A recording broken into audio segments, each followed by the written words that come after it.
뉴스의 동정민입니다. 재보궐선거가 정확히 30일 남았습니다. 내일이면 딱 1년 앞으로 다가온 대선의 전초전 성격이 강하다 보니 여야 모두 절대 내줄 수 없는 선거인데요. 이 박빙 승부가 예상되는 서울시장 선거, 이 성패를 가를 최대 변수로 2030 표심이 떠오르고 있습니다. 이 과거에는 정치에 무관심하다는 평가도 받았지만 이번엔 달라졌습니다. 집값 폭등과 전세난의 치명타를 입은 상황에서 LH 투기 의혹까지 불거지면서 이들이 중시하는 공정, 화두까지 떠올랐기 때문이죠. 이 지지정당이 없는 무당층이 많아서 막판까지 어디로 마음이 튈지 모르는 상황인데요. 김민지 기자가 그들의 속마음을 들어봤습니다.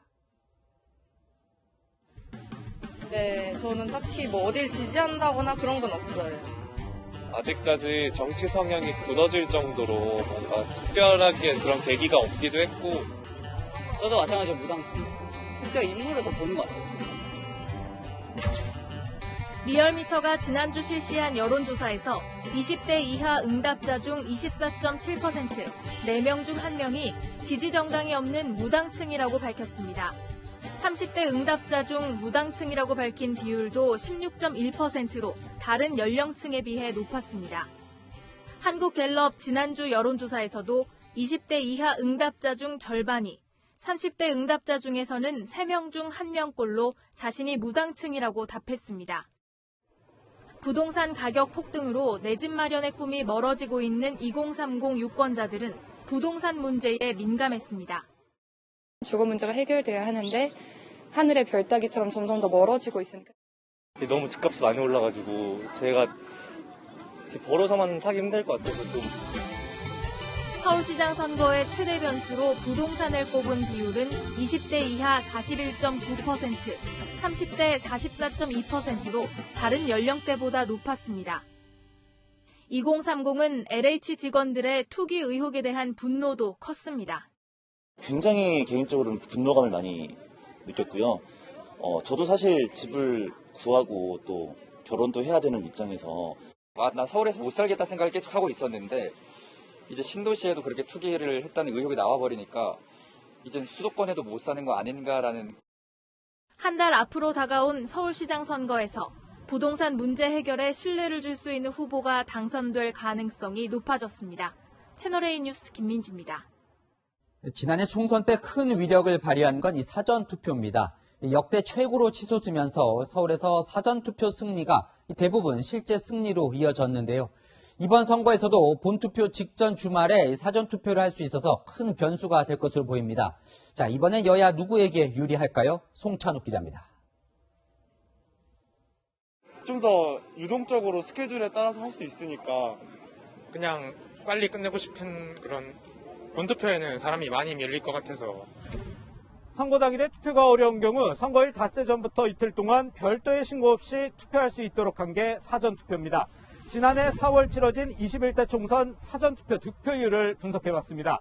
서울 49개 지역구 가운데 사전투표에서 이긴 후보가 최종 당선자가 된 곳이 44곳에 달했습니다. 사전투표 승자의 당선 확률이 90%에 가까웠습니다.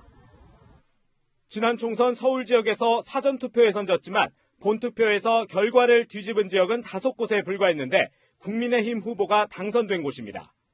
지난 2016년 총선 때 10%대 초반이었던 사전투표율은 지난 총선에선 26.7%까지 올라 역대 최고치를 기록했습니다. 코로나19 여파로 선거 당일을 피해 사전투표하는 유권자들이 늘어날 수 있다는 분석도 나옵니다.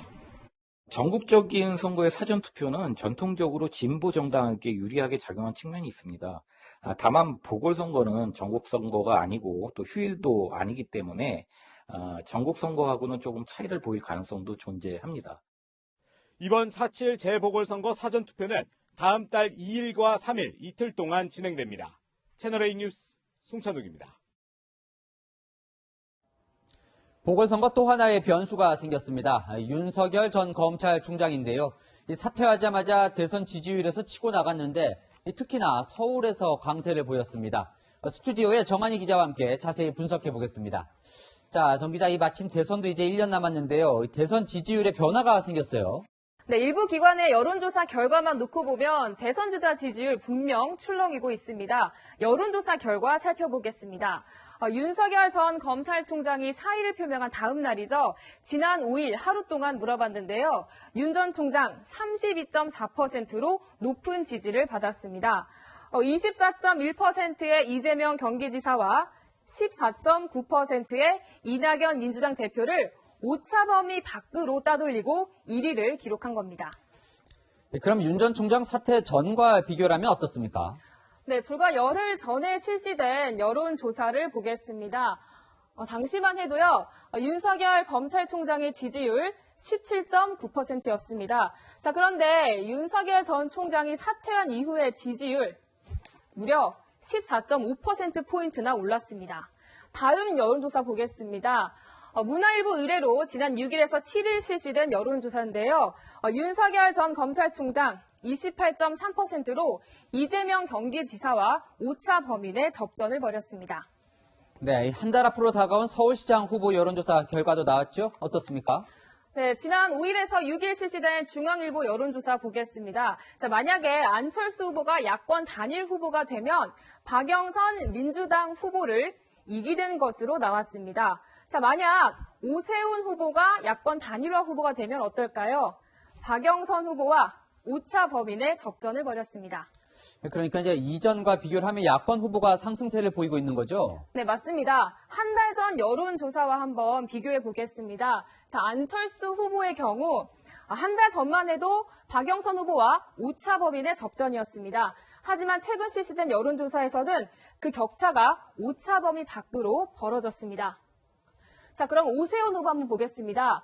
오세훈 후보의 경우 한 달 전에는 박영선 후보의 오차 범위 밖에서 뒤지는 결과가 나왔는데요.